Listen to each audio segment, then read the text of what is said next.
Assalamu alaikum dear students, I am Hasib Ahmed and today we are going to discuss the bond characteristics. Yesterday we have discussed the hybridization and the shapes of molecules on the basis of hybridization. Yesterday we have discussed the full concept of hybridization from book and from some slides. Today we are going to discuss the bond characteristics. तो आइए आज के lecture को शुरू करते हैं। सबसे पहले जिसने हमारे चैनल को सब्सक्राइब नहीं किया, मेहरबानी करके चैनल को सब्सक्राइब कर दें, वीडियो को लाइक कर दें और इसे अपने दोस्तों के साथ ज़्यादा से ज़्यादा शेयर कर दें। आइए चलते हैं टॉपिक की तरफ। Bond characteristics, there are various characteristics there are various characteristics of a chemical bond such as bond length, bond energy, bond order, dipole moment etc. हमारे पास जो केमिकल बॉन्ड होता है उसके कई कैरेक्टरिस्टिक होते हैं, जैसे हमारे पास बॉन्ड लेंथ हो गया, बॉन्ड एनर्जी हो गया, बॉन्ड ऑर्डर हो गया, डायपोल मोमेंट हो गया, ईटीसी एटसेट्रा मींस वगैरह वगैरह। ऑल ऑफ दीज डिस्क्राइब, ये क्या डिस्क्राइब करते हैं? All of these describe what? The strength and stability of bond. ये जो है बॉन्ड की स्ट्रेंथ, बॉन्ड की पावर और उसकी स्टेबिलिटी डिस्क्राइब करते हैं। मींस के बॉन्ड में बॉन्ड कितना ताकतवर है, बॉन्ड कितना स्टेबल है, बॉन्ड कितनी एनर्जी लेगा टूटने में। ये जो बॉन्ड ऑर्डर है हमारे पास, बॉन्ड एनर्जी है, बॉन्ड लेंथ है, ये इस चीज़ को डिस्क्राइब करते हैं। सबसे पहला bond energy. The formation and decomposition of chemical bond are two opposite processes. ये तो हमें सबको मालूम है कि फॉर्मेशन और breaking down of chemical bond opposite processes हैं। Both are associated with energy change, दोनों में एनर्जी चेंज होती है। Bond formation is exothermic process and bond breaking is endothermic process. Bond formation जो है वो हमारे पास एक्सोथर्मिक होता है और बॉन्ड ब्रेकिंग जो है हमारे पास एंडोथर्मिक होता है। बॉन्ड फॉर्मेशन में हमारे पास एनर्जी रिलीज होती है और बॉन्ड ब्रेकिंग में हमें एनर्जी रिक्वायर्ड होती है, एब्जॉर्ब होती है। द एनर्जी फॉर ब्रेकिंग और formation of 1 mole of particular type of bond in a molecule is known as bond energy. Bond energy हम किसको बोलते हैं? एनर्जी रिक्वायर्ड टू फॉर्म और फॉर द फॉर्मेशन और break down of 1 mole bond is known as bond energy. Means 1 mole bond के टूटने या बनने में जितनी एनर्जी रिक्वायर्ड हो या जितनी एनर्जी रिलीज हो उसको हम बोलते हैं bond energy. Alternatively the bond energy might be taken as released. हम जो है मोर प्रेफर करते हैं एनर्जी रिलीज जो होती है उसको, जितनी एनर्जी रिलीज होगी हम उसको प्रेफर करेंगे, क्योंकि बॉन्ड फॉर्मेशन में कुछ लॉसेज होते हैं इसलिए हमें एग्जैक्ट वैल्यू नहीं मिल सकती। चलिए अगले टॉपिक को डिस्कस करते हैं। अब हमारे पास यहाँ पर जो अगला टॉपिक है वो है bond length and bond energy का आपस में, bond strength and bond length का आपस में comparison. Bond strength and bond energy, फिर bond strength and bond length होगा हमारे पास। Comparison between bond energy with bond strength. The greater the energy required to form the bond, or greater the energy released in the formation of bond, the stable will be the bond, the strong will be the bond. Bond energy is very useful tool in determining the strength of bond and hence help in understanding the chemical reactivity. Bond energy and bond strength of bond can be predicted on the basis of molecular polarity. हम इसको कैसे predict करते हैं कि molecule कितना polar है। जितना molecule में पोलरिटी ज़्यादा होगी उतनी उस बॉन्ड की जो है स्ट्रेंथ ज़्यादा होगी और उतनी वो एनर्जी ज़्यादा लेगा बॉन्ड की फॉर्मेशन में, या फिर बॉन्ड के टूटने में वो एनर्जी ज़्यादा लेगा, या फिर फॉर्मेशन में उतनी एनर्जी रिलीज होगी ज़्यादा। जितना बॉन्ड स्ट्रॉन्ग उतनी एनर्जी रिक्वायर्ड बॉन्ड की ब्रेकडाउन के लिए, जितना बॉन्ड स्ट्रॉन्ग उतनी एनर्जी रिलीज होगी बॉन्ड की फॉर्मेशन में। अब ये जो बॉन्ड एनर्जी और बॉन्ड स्ट्रेंथ है ये आपस में डायरेक्टली प्रोपोर्शनल है। पोलैरिटी ऑफ मॉलिक्यूल इसके साथ भी ये डायरेक्टली प्रोपोर्शनल है। ये तो सब टॉपिक्स थे हमारे पास। पोलैरिटी कैसे? The value of energy in diatomic molecule depends on whether the molecule is homodiatomic और हेटेरोडायटोमिक। हेमोडायटोमिक होगा अगर तो फिर उसमें 2 एटम सेम होंगे और उसकी जो पोलैरिटी है वो नहीं बनेगी। हेटेरोडायटोमिक में हमारे पास एनर्जी का जो अमाउंट होता है वो लार्ज होता है, इसलिए हेटेरोडायटोमिक में जो बॉन्ड स्ट्रेंथ होगी वो ज़्यादा होगी। The bond energy of heterodiatomic molecule is relatively higher than that of that since atom like closure due to the presence of ionic character and unbonded atoms. ये तो हमने डिस्कस कर लिया. अब यहाँ पर हमें एक एग्जांपल दिया गया है HCl में हमें एनर्जी रिक्वायर्ड है 431 किलो जूल पर मोल HCl की जो है ब्रेकडाउन में. और क्लोरीन जब डिसोसिएट होता है उसकी हमें एनर्जी रिक्वायर्ड है, क्लोरीन गैस जब डिसोसिएट होती है हमें एनर्जी रिक्वायर्ड है 242 किलो जूल पर मोल. ये जो है लेस है इस HCl की एनर्जी से, इसलिए जो हेटेरोडायटॉमिक है उसमें जो है हमारे पास हायर अमाउंट ऑफ एनर्जी होती है क्योंकि उनमें पोलैरिटी ज़्यादा होती है. साइज ऑफ बॉन्डेड एटम्स, इसके साथ बिल्कुल भी ये जो है साइज ऑफ जो बॉन्डेड एटम है उसके साथ भी इसका रिलेशन है, ये उसको डिस्कस करते हैं. The value of bond energy can be correlated with size of atoms. Two atoms of similar size are bonded more strongly due to short internuclear distance. Thus, they can be broken if high energy is provided. हमारे पास जो similar size होती है जिन atoms की उनमें जो bond होता है वो स्ट्रांगर होता है, इसलिए उसको हायर एनर्जी रिक्वायर्ड होती है उसकी ब्रेकडाउन के लिए. और जितना साइज बड़ा होगा तो फिर न्यूक्लियस से वो उतना दूर जाएगा और उस पर फोर्स ऑफ अट्रैक्शन उतना जो है वो न्यूक्लियस का वो कम लगेगा. जब फोर्स ऑफ अट्रैक्शन दो न्यूक्लियाई के बीच में कम होगा तो फिर वो जो बॉन्ड है वो टूटने में हमारे लिए आसान होगा, वो कम एनर्जी लेगा टूटने में. इसलिए ये जो बॉन्ड स्ट्रेंथ और साइज ऑफ एटम ये आपस में इन्वर्सली प्रोपोर्शनल है. प्रेजेंस ऑफ मल्टीपल बॉन्ड्स, जब जितने बॉन्ड ज़्यादा होंगे उतनी एनर्जी हमारे पास इंक्रीज होगी. ये देखिए कार्बन कार्बन सिंगल बॉन्ड, इसमें 348 किलो जूल पर मोल. कार्बन कार्बन डबल बॉन्ड, इसमें 614 किलो जूल पर मोल. कार्बन कार्बन ट्रिपल बॉन्ड, इसमें 839 किलो जूल पर मोल. ये आपको रिलेशन जो है शो करता है. आपने बस इतना याद रखना है कि जितने मल्टीपल बॉन्ड्स, जितने बॉन्ड्स ज़्यादा उतनी जो है हमारे पास एनर्जी की वैल्यू ज़्यादा होगी. और इन तीनों को आपने रट लेना है लाजमी तौर पर. और यहाँ पर ये टेबल दिया हुआ है एक, इसको जो है इसमें से कुछ मेन जो रिएक्शन है उनकी एनर्जी आपको रखनी है, बाकियों को याद करने की कोई ज़रूरत नहीं है.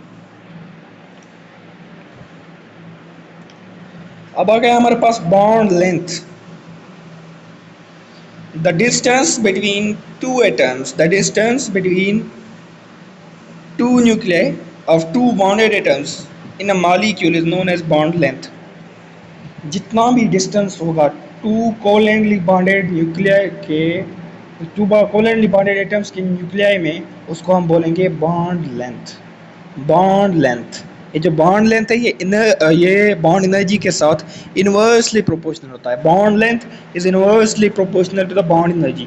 आपने इसमें से क्या याद करना है, इसमें से आपने सिर्फ ये रिलेशन याद करना है कि bond length is inversely proportional to the bond energy. और ये जो डेफिनेशन है इसको आपने याद रखना है, इसका कॉन्सेप्ट डेफिनेशन का आपने याद रखना कि बॉन्ड लेंथ क्या है. बॉन्ड लेंथ क्या है, एक डिस्टेंस है दो न्यूक्लियाई में. किसके दो न्यूक्लियाई में? Of two bonded atoms. ये दो जो बॉन्डेड एटम्स होते हैं एक मॉलिक्यूल में, उसको हम बोलते हैं बॉन्ड लेंथ. उनमें जो डिस्टेंस होता है उसको हम बोलते हैं बॉन्ड लेंथ. अब हमारे पास आता है बॉन्ड ऑर्डर. बॉन्ड ऑर्डर क्या है? Number of bonds. Greater the number of bonds in the between two atoms, the shorter the bond length. For instance, the bond length in carbon-carbon triple bond is, ये जो होती है 1.2 angstrom होती है और double bond में 1.34 angstrom होती है. सिंगल बॉन्ड में होती है 1.54 एंगस्ट्रॉम. यहाँ पर जो ये जो बॉन्ड ऑर्डर यहाँ पर लिखा हुआ है ये वो वाला बॉन्ड ऑर्डर नहीं जो हम पीछे डिस्कस करके आए हैं, या फिर हम उसको जो आगे चलकर भी हम उस बॉन्ड ऑर्डर को डिस्कस करेंगे. 9th चैप्टर जो है हमारे पास केमिकल काइनेटिक्स, उसमें ये बॉन्ड ऑर्डर है उस एनर्जी के हिसाब से या फिर बॉन्ड जो लेंथ है हमारे पास उसके हिसाब से कि कौन सा जो बॉन्ड है उसकी जो लेंथ होगी वो सबसे शार्टर होगी, उसका जो डिस्टेंस होगा सबसे शार्टर होगा बॉन्ड डिस्टेंस या बॉन्ड लेंथ, और कौन सा बॉन्ड है जिसका सबसे ज़्यादा होगा. अब है हमारे पास कोवैलेंट बॉन्ड. कोवैलेंट बॉन्ड जब बनेगा तो फिर उसमें एक कोवैलेंट रेडियस होता है दो न्यूक्लियाई का जो है वो आपस में मिला हुआ जिसको हम बोलते हैं, इसको हम क्या बोलते हैं? Covalent radius. is the half of bond length between two nuclei of uh, two identical atoms which are bonded through single covalent bond. Covalent radius क्या है? डिस्टेंस से half distance covalent radius is half of bond length means half of bond distance या bond length हमारे पास एक ही चीज़ है between किसमें दो similar atom जब आपस में बॉन्डेड होंगे तो फिर उनका जो हाफ ऑफ जो डिस्टेंस होगा उनके न्यूक्लियाई के दरमियान उसको हम बोलेंगे कोवलेंट रेडियाई. बॉन्ड पोलरिटी, अब बॉन्ड पोलरिटी जो है हमारे पास उसका बॉन्ड डिस्टेंस जो है या बॉन्ड लेंथ जो है उसके साथ इन्वर्सली प्रोपोर्शनल है. Bond length between two different atoms is generally higher than similar atoms and its value depends on extent of polarity. For example, हमारे पास जो हाइड्रोजन क्लोराइड है उसकी जो पोलरिटी है वो हायर है, इसलिए उसमें जो बॉन्ड डिस्टेंस है यानी कि उसकी जो बॉन्ड लेंथ है वो 1.27 एंगस्ट्रॉम है और उसमें जो बॉन्ड और उसमें जो एनर्जी होगी वो ज़्यादा होगी, बॉन्ड एनर्जी. हमारे पास जो क्लोरीन है उसमें सिमिलर एटम्स हैं क्योंकि उसमें पोलरिटी नहीं है तो फिर उसमें हमारे पास बॉन्ड डिस्टेंस जो है या बॉन्ड लेंथ जो है 1.99 एंगस्ट्रॉम है, उसमें एनर्जी जो है हमें कम रिक्वायर्ड होगी इस बॉन्ड को ब्रेक करने के लिए. Bond polarity is inversely proportional to the bond length, directly proportional to the bond energy.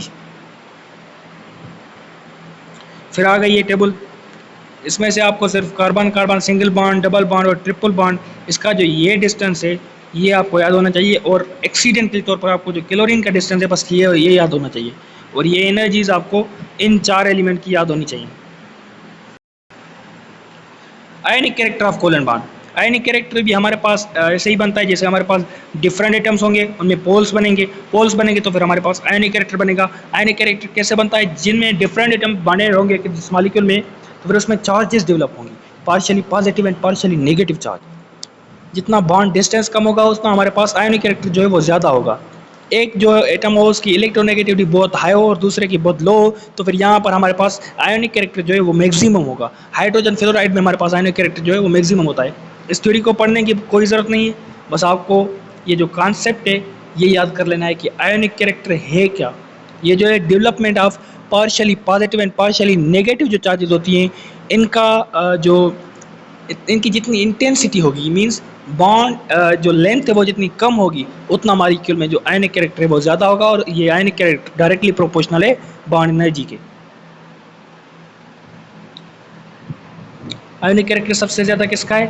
Fluorine का, क्योंकि इसकी इलेक्ट्रोनेगेटिविटी सबसे ज़्यादा है. सबसे कम किसका है? हमारे पास हाइड्रोजन का, क्योंकि इसकी इलेक्ट्रोनेगेटिविटी इन सब में से सबसे कम है. आपने ये ऑर्डर याद कर देना है और उसकी इलेक्ट्रोनेगेटिविटी भी आपने रट लेनी है और ये आपने ये बिल्कुल भी याद नहीं करना. ये आपने बस हाइड्रोजन फ्लोराइड की याद करनी है, सबसे ज़्यादा किसकी और सबसे कम किसकी आपने ये याद करनी है. अब लिखा हुआ है do you know bond energy, bond length and bond order are three essential bond parameters which describe the strength of covalent bond. ये bond energy, bond length and bond order ये किसको डिस्क्राइब करते हैं? ये डिस्क्राइब करते हैं bond की strength को कि कितना बॉन्ड जो है वो स्ट्रॉन्ग है हमारे पास. अब आ गया compare the bond strength of sigma and pi. Sigma जो है उसमें हेड टू हेड ओवरलैपिंग होती है, उसमें एक्सटेंट ऑफ ओवरलैपिंग ज़्यादा होती है इसलिए ये जो है स्ट्रॉन्ग है. पाई बॉन्ड से पाई बॉन्ड जो है उसमें साइडवाइज ओवरलैपिंग होती है. सिग्मा में जो इलेक्ट्रॉन क्लाउड होता है वो एक लाइन पर होता है जिसमें दोनों न्यूक्लियाई जो है जुड़े हुए होते हैं उस लाइन पर होता है और जो पाई में होता है वो अबो एंड बिलो द एक्सिस होता है. मैक्सिममली एक सिग्मा बॉन्ड जो है वो एग्जिस्ट कर सकता है दो एटम्स के दरमियान और मैक्सिमम दो पाई बॉन्ड जो है एग्जिस्ट कर सकते हैं दो एटम्स के दरमियान, सेम एटम्स के दरमियान, अगर उनकी वैलेंसी है तो. अब हमारे पास आ गया polar and non polar covalent bond में डिफरेंस क्या है. पोलर जो है उसमें पोल्स बनेंगे, उसमें पॉजिटिव एंड नेगेटिव चार्जेस बनेंगी. नॉन पोलर में पॉजिटिव एंड नेगेटिव चार्जेस नहीं बनेंगी. पोलर जो है वो उसको हम प्योर कोवलेंट बॉन्ड नहीं बोलते, नॉन पोलर को हम प्योर कोवलेंट बॉन्ड बोलते हैं. और इसमें कुछ ऐसे डिफरेंस हैं जैसे कि पोलर कोवलेंट बॉन्ड जिनमें होगा वो वाटर सॉल्युबल होंगे, नॉन पोलर कोवलेंट बॉन्ड जिसमें होगा वो ऑर्गेनिक मॉलिक्यूल्स में सॉल्युबल होंगे, वाटर में नहीं होंगे. अब हमारे पास आ गया डायपोल मोमेंट, जैसे कि हमारा आई थिंक लास्ट टॉपिक है इसके बाद हम effect of bonding on physical and chemical properties इसको थोड़ा सा डिस्कस करेंगे। इसका जस्ट आपको थोड़ा सा ओवरव्यू लेना है। बाकी मेन जो टॉपिक्स हैं सिलेबस, एंट्री के सिलेबस के हिसाब से ये हमारा लास्ट टॉपिक है। Dipole moment, we have learned in previous section that the molecule is assembled by 2 atoms, कि मॉलिक्यूल हमें किससे मिलता है? 2 एटम्स से। डिफरेंट इलेक्ट्रोनेगेटिव में इलेक्ट्रोनेगेटिव जो डिफरेंट है, इसमें एक पॉजिटिव और एक नेगेटिव चार्जेस जनरेट होंगी दोनों एंड्स पर। और उन चार्जेस के जनरेट होने से क्या होगा? The net magnitude of positive and negative charge is in diatomic molecule is equal thus the molecule is electrically neutral. जब दोनों का जो है मैग्नीट्यूड हमारे पास इक्वल होगा तो फिर मॉलिक्यूल जो है कंप्लीटली ओवरऑल जो मॉलिक्यूल होगा वो न्यूट्रल होगा। सेड टू बी डायपोल, उसको हम क्या बोलेंगे? डायपोल बोलेंगे। Dipole movement is measuring scale for the degree of polarity of polar bond. Dipole movement क्या है? एक डिग्री ऑफ मेजरमेंट है, एक नापने का जो है हमारे पास दर्जा है। किसको? जो पोलरिटी है कोवेलेंट बॉन्ड की, मीन्स कोवेलेंट बॉन्ड कितना पोलर है, इसका हमें हमें हमारे पास जो नापने का दर्जा है, वो जो डिग्री है, उसको हम बोलते हैं dipole movement. It is the product of magnitude of charge and the distance between the positive and negative charge. ये क्या है? बेसिकली ये एक प्रोडक्ट है किसकी? मैग्नीट्यूड ऑफ चार्ज, चार्ज का जितना मैग्नीट्यूड है, जो एलिमेंट है जिस पर पॉजिटिव है, यहाँ पर जिस पर नेगेटिव चार्जेस है, उन दोनों चार्जेस का कितना मैग्नीट्यूड है, और जो डिस्टेंस है एलिमेंट्स एटम्स के दरमियान वो कितना है, इसकी जो प्रोडक्ट होगी आपस में, इसको हम बोलते हैं dipole movement. Dipole movement is equal to Q into D. अब इसके हमारे पास कुछ यूनिट्स होते हैं, जैसे कि हमारे पास इसका एसआई यूनिट होता है यहाँ पर, ये जो है कूलम इंटू मीटर, और उसके बाद हमारे पास इसका जो है ड्राइव्ड यूनिट होता है जो है डी बाय, जो कि हम मोस्टली यूज़ करते हैं। और 1 Debye is equal to 1 into 10 power minus 18 ESU into centimetre. ये जो डी बाय है ये इससे भी एक छोटा यूनिट है, ESU इंटू सेंटीमीटर से भी छोटा यूनिट है। ESU हम किसको बोलते हैं? Electrostatic unit. ESU का फुल फॉर्म क्या है? Electrostatic unit. 1 Debye is equal to 3.336 into 10 to power minus 30 coulomb into metre. ये आपने वैल्यू ज़रूर याद करनी है। इसका इंटरकन्वर्जन कभी कभार आ जाता है, या फिर हम आपके एंट्री टेस्ट में नहीं है अगर, तो फिर जो एग्जाम्स हैं HSC 1 और HSC पार्ट 2 के, उनके लिए मेरे ये रिकमेंड करूँगा कि इसको आप ज़रूर याद करें। जो भी एग्ज़ाम की प्रिपरेशन कर रहे हैं, जो एंट्री की प्रिपरेशन कर रहे हैं, उनको भी याद करना चाहिए, क्योंकि कभी कभार ये एंट्री टेस्ट में आ जाता है। हमें क्वेश्चन छोड़ना नहीं है कोई भी, हमें अपनी तरफ से 200% जो है वो तैयारी करनी है। अब आता है मॉलिक्यूलर पोलरिटी। जितनी मॉलिक्यूल में पोलरिटी होगी उतनी उसमें जो है डायपोल मोमेंट ज़्यादा होगी। ये डायरेक्टली प्रोपोर्शनल है। शेप ऑफ मॉलिक्यूल, अब शेप ऑफ मॉलिक्यूल जो है हम पीछे डिस्कस करके आए हैं, वो भी आपको आई थिंक समझ में आ गया होगा। इसमें जस्ट हम कुछ एग्जांपल्स देखेंगे। जैसे हमारे पास कार्बन डाइऑक्साइड है, इसमें पोलरिटी नहीं है, मीन्स इसमें जो कार्बन के दरमियान दोनों जो एटम्स हैं वो सेम है, तो फिर हमारे और कार्बन के पास लोन पेयर भी नहीं है, तो फिर ये जो है एक नॉन पोलर कोवेलेंट बॉन्ड है, और नॉन पोलर कोवेलेंट बॉन्ड की जो डायपोल मूवमेंट होगी वो हमेशा जीरो होगी। जैसे कि हमारे पास एक वाटर है जो है पोलर कोवेलेंट बॉन्ड है, क्योंकि ऑक्सीजन में जो है लोन पेयर है, तो फिर उसकी डायपोल मूवमेंट होगी।